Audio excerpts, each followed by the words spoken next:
There are two types of processes in the world, defined and empirical.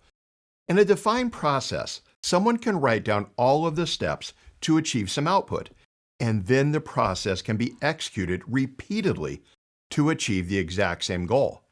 When I was 16, I worked at a fast food hamburger restaurant. I only worked there for a few months before upgrading my job to a fast food burrito restaurant.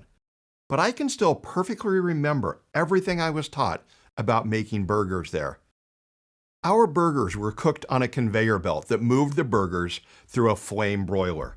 For each burger ordered, I put the meat patties 3 inches into the conveyor belt. If someone asked for the burger well done, I put the patties at the start of the conveyor belt.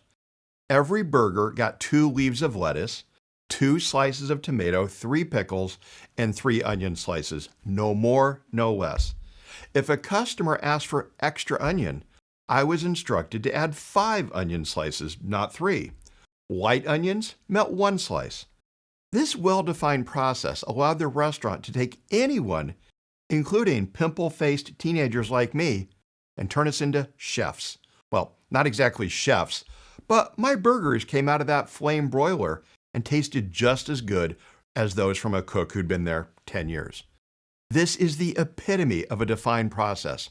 All of the inputs and each of the steps can be defined up front, and the process can be executed by anyone with appropriate skill, and they will achieve the exact same output.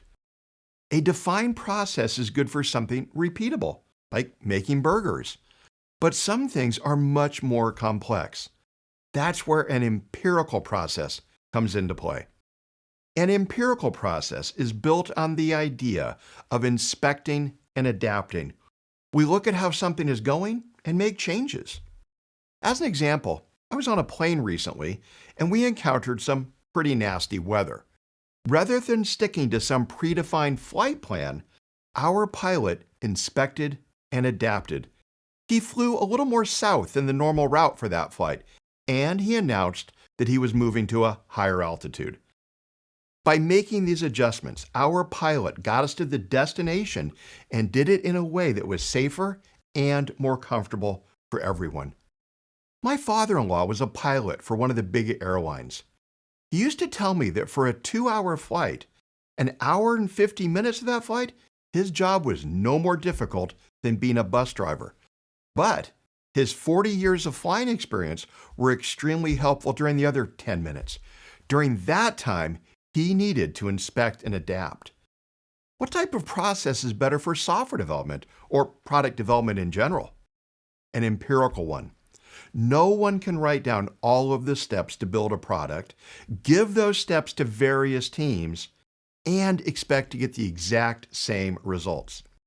At a high level, I can say the steps to software development are analysis, design, coding, and testing. If I give that guidance to 10 teams and ask each team to build me a word processor, there is no chance I'm getting the exact same word processor from each of the teams. Each might give me a word processor, but each will be different. This is true even if I wrote much more detailed guidance than do analysis, design, coding, and testing. I could write hundreds of pages of procedures on doing each of those. I'd still get 10 different word processors from those 10 teams. This is because product development of any sort is too complex for a defined process. When an endeavor is complex, a more appropriate strategy is to use an empirical process. I've already mentioned 2 pillars of an empirical process: opportunities to inspect and adapt. A third pillar is transparency. A team needs visibility into its way of working in order to make adjustments. Scrum is all about transparency, which is really the glue that holds it all together. We want to show our work early and often and be transparent in what we're doing, even if it isn't perfect. Doing so allows us to inspect and adapt.